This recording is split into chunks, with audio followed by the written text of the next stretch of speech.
என்னப்பா உனக்கு பர்த்டேவா? எனக்கு இல்லை சார், ஃபாஸ்டாக் டேக்கரோட 25th anniversary. அப்போ 25 வருஷமா ஃபாஸ்டாகோட கஸ்டமராக இருக்கேன்னு நானும் பெருமையாக சொல்லிக்கலாம். Download FASTag taxi app now. நம்ம எல்லாருக்குமே ஜம்மு அண்ட் காஷ்மீரில் பெஹல்காம் பகுதியில் நடந்த தீவிரவாத தாக்குதலுடைய ஒரு பக்கம் தெரியும். இதற்கு மறுபுறம் இருக்கிறது பாகிஸ்தானுடைய கைகள் நேரடியாகவோ இல்லை மறைமுகமாகவோ இருக்கிறதுக்கான நிறைய வாய்ப்புகள் இருக்கு. ஏன் சொல்றோம்னு கேட்டா, சீரீஸ் ஆஃப் ஈவென்ட்ஸ் அப்படின்னு நடந்திருக்கு. பாகிஸ்தானுடைய ஆர்மி சீஃப் ஆசிம் முனீர் என்பவர் சமீபத்துல ஒரு ஸ்பீச் கொடுக்குறாரு. Our stance on Kashmir is absolutely clear. It was our jugular vein. It is our jugular vein. We will not forget it, and we will not leave our Kashmiri brethren in their heroic struggle, what they are waging against the Indian occupation. Anti இந்தியாவாக, anti ஹிந்துவாக, காஷ்மீர் எங்களுடைய தான், அதுக்காக என்ன பண்ணுவோம் என்று, ஹிந்துக்களும் இஸ்லாமியர்களும் ஒன்றாக வாழ முடியாது, அதனால தான் நாங்கள் தனிநாடு கேட்டு பிரிந்து போனோம் என்று நிறைய ஸ்பீச் கொடுத்தாரு. இது சமூக வலைதளங்கள்ல மிகப்பெரிய அதிர்வலைகளை ஏற்படுத்தியது. அது மட்டும் இல்லாம அரசியல் வட்டாரங்கள்ல இது பெரும் தாக்கத்தை ஏற்படுத்தியது. அதே காலகட்டத்தில் பாத்தீங்கன்னா 18th ஏப்ரல் அன்னைக்கு, எப்போ ஒரு 5 நாள் முன்னாடி, லஷ்கர் இ தொய்பானுடைய கமாண்டர் பாகிஸ்தான் ஆக்குபைடு காஷ்மீர்ல ராவல்கோட் என்ற பகுதியில அபு மூசா அவர் பகிரங்கமாக சொல்றாரு, காஷ்மீர்ல எங்களுடைய ஜிஹாத் தொடரும். மிகப்பெரிய பொதுக்கூட்டம் மாதிரி அவ்வளவு பேர் குமிஞ்சு கிடக்காங்க. அவர்கள் மத்தியில பேசுறாரு, beheadings will continue, gun rages will continue, பல பேருடைய சிரங்களை கொய்வோம், எங்களுடைய துப்பாக்கிகள் பேசிக்கொண்டே இருக்கும் ஜம்மு அண்ட் காஷ்மீர்ல.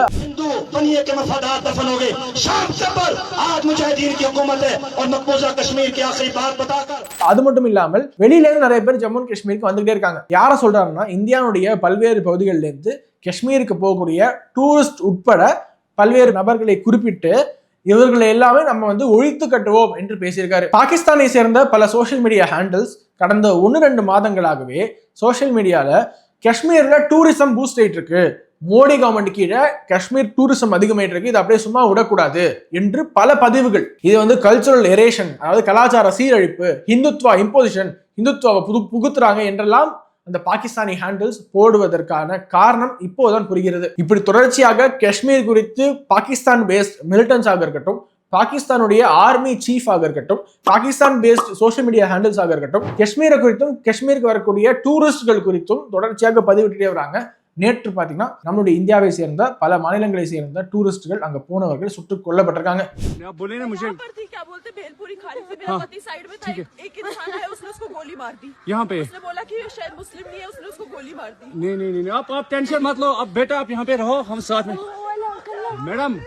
ये जो भीड़ साहब है प्रेसिडेंट, आप टेंशन मत लो, मेरे पति का बच्चा लो, हम बचा देगा, कोई बात नहीं भैया, तो करिए फोन,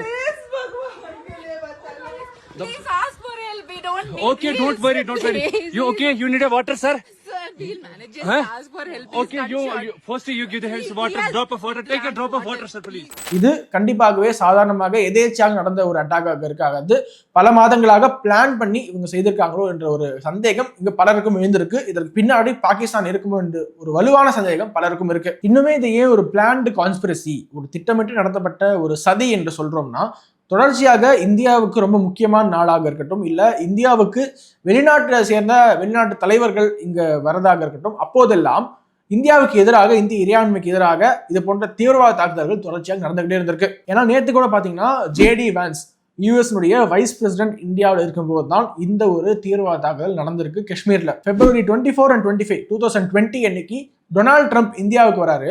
அப்போதான் டெல்லி கலவரம் வெடிக்குது. February 23 மற்றும் 24, 2023 அன்னைக்கு again US president Joe Biden இந்தியாவுக்கு வராரு. அப்பதான் ஏர்போர்ட்ல ஃபார்மர்ஸ் ப்ரொடெஸ்ட் நடக்குது. July 7, 2024 அன்னைக்கு ஜெர்மன் சான்சலர் ஓலஃப் ஷால்ஸ் இந்தியாவுக்கு வராரு. வரும்போது மணிப்பூர் சாலிடாரிட்டி மார்ச் என்று ஒன்று நடக்குது.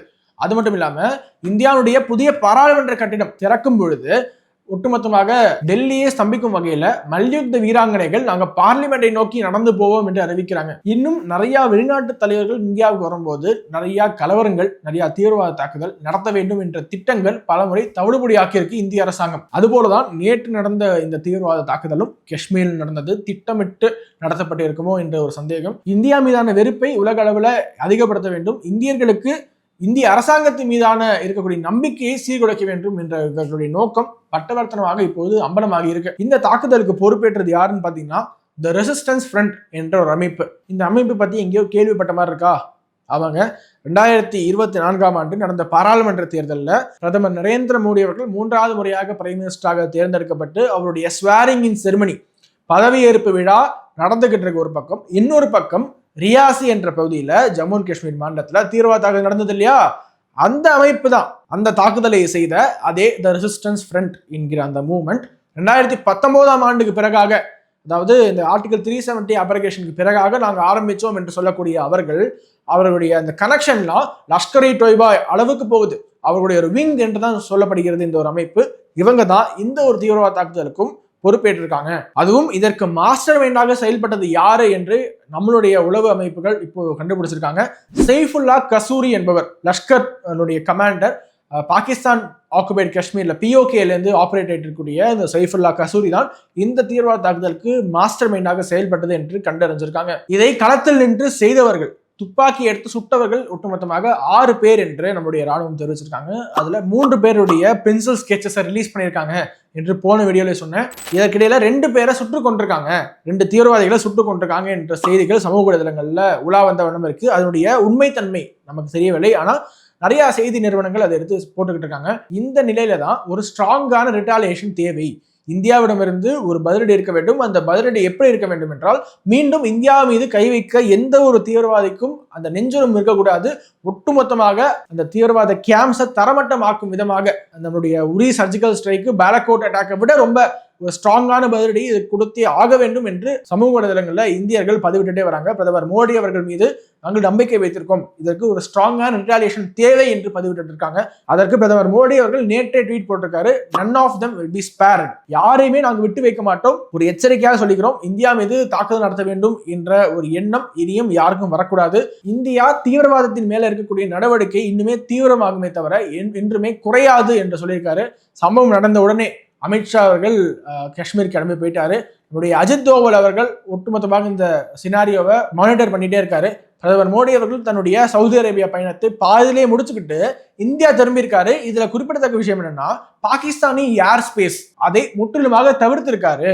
பாகிஸ்தான் ஏர் ஸ்பேஸ்குள்ள போகாம நேரடியாக சவுதி அரேபியாவிலிருந்து குஜராத் வழியாக அவர் போயிருக்காரு என்பது குறிப்பிடத்தக்கது. ஏனென்றால் பாகிஸ்தானை இந்த ஒரு தருணத்துல நம்புவது சரியாக இருக்காது என்று அவருக்கு தெரியும்.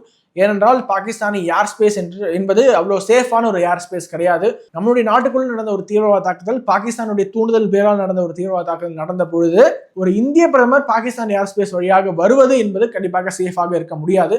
லேண்ட் ஆன உடனே அவருக்கு national security advisor Ajit Doval அவர்களும் ஜெய்சங்கர் அவர்களும் பிரீஃபிங் கொடுத்திருக்காங்க.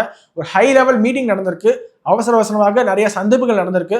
அது மட்டும் இல்லாம ஒரு ஸ்ட்ராங்கான ரிட்டாலியேஷன் இருக்கும் என்று எதிர்பார்க்கக்கூடிய இந்த சூழல்ல பாதிக்கப்பட்டவர்களை நேரில் சென்று பார்த்திருக்காரு அமித்ஷா அவர்கள். காட்சிகள் எல்லாமே மனதை உழுக்கக்கூடிய காட்சிகள், அந்த குடும்பங்கள் கதறி அழக்கூடிய அந்த காட்சிகள் எல்லாம் இதை பார்க்கக்கூடிய யாராக இருந்தாலுமே கண் கலங்கிடுவாங்க. தொடர்ந்து 24 மணி நேரமும் இந்த சிச்சுவேஷனை நாங்க மானிட்டர் பண்ணிட்டே இருக்கோம் என்று அமித்ஷா அவர்கள் உறுதி அளிச்சிருக்காரு. இந்த அட்டாக்னுடைய விளைவாக ஒரு பேனிக் சிச்சுவேஷன் கிரியேட் ஆகியிருக்கு ஜம்மு அண்ட் காஷ்மீர்ல. அங்க சென்ற டூரிஸ்ட் எல்லாருமே நாங்க எப்படியா திரும்பி போனா போறோம் என்று ஜம்மு அண்ட் காஷ்மீருடைய பல்வேறு பகுதிகளிலேருந்து ஸ்ரீநகருக்கு படையெடுக்கிறாங்க. அங்கேருந்து எப்படியாவது எங்களுக்கு டெல்லி கொண்டு போய் விட்டுருங்க, நாங்கள் மும்பைக்கே போகிறோம், வீட்டுக்கே போகிறோம் என்று ஒரு பேனிக் சிச்சுவேஷனால இந்த டூரிஸ்ட்கள் ஸ்ரீநகரில் குவியறதுனால இந்தியன் ஏர்லைன்ஸ் நிறைய ஃப்ளைட்ஸ் எக்ஸ்ட்ரா விட ஆரம்பிச்சிருக்காங்க. ஆனால் அதுவும் பத்தாம இந்த பேனிக் சிச்சுவேஷன் இன்னுமே க்ரோ ஆகிட்டு இருக்கு. அரசாங்கம் இந்த பேனிக் சிச்சுவேஷனை கட்டுப்படுத்துறதுக்காக ஏதாவது செய்ய வேண்டும். ஏன்னா மனித இயல்பு என்னன்னா, ஒரு சம்பவம் நடக்குதுன்னா பேனிக் ஆகிறது என்பது பப்ளிக்கோட இயல்பு.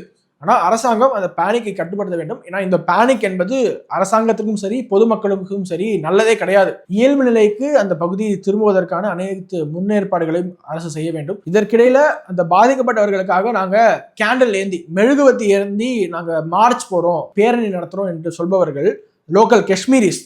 அவருடைய அந்த ஃபேஸ்லாம் பாருங்க. हमारे अभी इधर जमा होने का मकसद, जो हमने अभी ये जेंटल मार्च किया है, हमारे यहाँ जमा होने का मकसद जो आज पहलगाम में टेरर अटैक हुआ है, हम पूरे पहलगाम की तरफ से इसकी पुरजोर मजम्मत करते हैं। जिसने भी ये बुजदिली से बुजदलाना हमला किया है, हम पहलगाम के बाशिंदे, पहले हम हिंदुस्तान के बाशिंदे हैं, उसके बाद हम कश्मीरी है. காமெடி படம் போட்ட மாதிரி அப்படியே ஒரு சிரிச்சுக்கிட்டே ஒரு மார்ச் போறாங்க அந்த லோக்கல் மக்கள். அதாவது லோக்கல் இஸ்லாமியர்களை இதுக்கு வந்து குறை சொல்லிடாதீங்க என்று மூடி மறைப்பதற்காக ஒரு கண் துடைப்பு நாடகத்தை அங்க நடத்திக்கிட்டு இருக்காங்க. இந்த முதலை கண்ணீர் வடிப்பது என்றெல்லாம் கேள்விப்பட்டிருப்போம். முதல் முறையாக நேரில் பார்க்கக்கூடிய ஒரு வாய்ப்பு நமக்கு எல்லாம் கிடைச்சிருக்கு. இதை தான் சோஷியல் மீடியால நெட்டிசன்கள் எடுத்து போட்டு இரங்கல் தெரிவிப்பது இப்படிதான் தெரிவிப்பீங்களா, சிரிச்சுக்கிட்டே அப்படியே பேரணி போவீங்களா, யாருக்காக, இதை மறைப்பதற்காக இந்த நாடகம் என்று கேட்டுட்டு இருக்காங்க. இந்த லோக்கல் சப்போர்ட் இல்லாம எந்த ஒரு தீவிரவாத நடவடிக்கையும் எடுபடாது, நடத்தவே முடியாது. அப்படி லோக்கல் சப்போர்ட் இருக்கிறது என்பதை மறைப்பதற்காக இந்த நாடகமா என்று நிறைய பேர் கேள்வி எழுப்பிட்டு இருக்காங்க. அவர்களுடைய ரியாக்ஷன் என்னன்னு பாத்துறோம். அதாவது காஷ்மீர்ல இருக்கக்கூடிய லோக்கல்ஸோட ரியாக்ஷன் என்னன்னு பாத்துறோம். தமிழ்நாட்டுல ஒரு சில பேர் இது வந்து ராணுவத்தினுடைய நடவடிக்கை, இப்படி இந்திய ராணுவம் தீவிரவாத வேஷம் அணிஞ்சு அவங்கள போய் கொண்டிருக்காங்க என்று ஒரு சில பேர் போட்டிருக்காங்க. அது யாரு என்பதை அடுத்த வீடியோவில் ரிவீல் பண்றேன். இப்ப ஏற்பட்ட ஜென்மங்களை என்ன சொல்லி நம்ம அழைக்கிறது என்று தெரியவில்லை. பொதுவெளியில நாகரிகம் கருதி அவர்கள் எதுவும் சொல்லாம இருக்கும். அடுத்த வீடியோல யாரு எப்படி ரியாக்ட் பண்ணியிருக்கா இந்த தீவிரவாத தாக்குதலுக்கு, ஒரு சில ஆன்டி நேஷனல்ஸ் இந்தியாவுக்குள்ளேயே எப்படி ரியாக்ட் பண்ணியிருக்காங்க என்பதை பார்க்கவிருக்கும். அதுவே சப்ஸ்கிரைப் அண்ட் ஸ்டே டியூன். வணக்கம். வந்தே மாதரம். ஒவ்வொரு மாதமும் 1 கோடிக்கும் அதிகமான பார்வையாளர்களை சென்று சேரும் பேசு தமிழா பேசு சேனலில் உங்கள் நிறுவனத்தை விளம்பரப்படுத்த வேண்டுமா? திரையில் தெரியும் எண்ணை இப்போதே தொடர்பு கொள்ளுங்கள். கருப்போடு அணிஞ்சிட்டு காலபைரவர் வழிபாடு, அதை தொடர்ந்து அவங்க செய்து வர அவங்களுக்கு இந்த தோஷம் அடிபடும். அந்த பேர் பவர்ஃபுல்லாக இருந்தாக்கா இவங்க பவர்ஃபுல்லாக இருப்பாங்க. அந்த பேர் ஒரு பவர்லெஸ்ஸாக இருந்தால் இவங்க பவர்லெஸ் ஆயிடுவாங்க. பைரைட்டுங்கிறது ஒரு நல்ல சக்தி வாய்ந்த கல். இந்த கல்லை நம்ம பயன்படுத்தும் போது நமக்கு பணம் வரும். இந்த வடக்கு பகுதியும் கிழக்கு பகுதியும் ஒரு தொழில் நிறுவனத்திற்கு தவறாக அமைந்தால் மிகப்பெரிய அளவில் கடனை கொடுக்கும். இந்த மாதிரி ஆன்மீகம் மற்றும் ஜோதிடம் சார்ந்த இன்னும் பல வீடியோக்கள் பார்க்கணுமா? மறக்காம திருவருள் டிவிக்கு சப்ஸ்கிரைப் பண்ணுங்க. திருவருள் டிவியுடைய சேனல் லிங்க் இந்த வீடியோடைய டிஸ்கிரிப்ஷன்ல இருக்கு.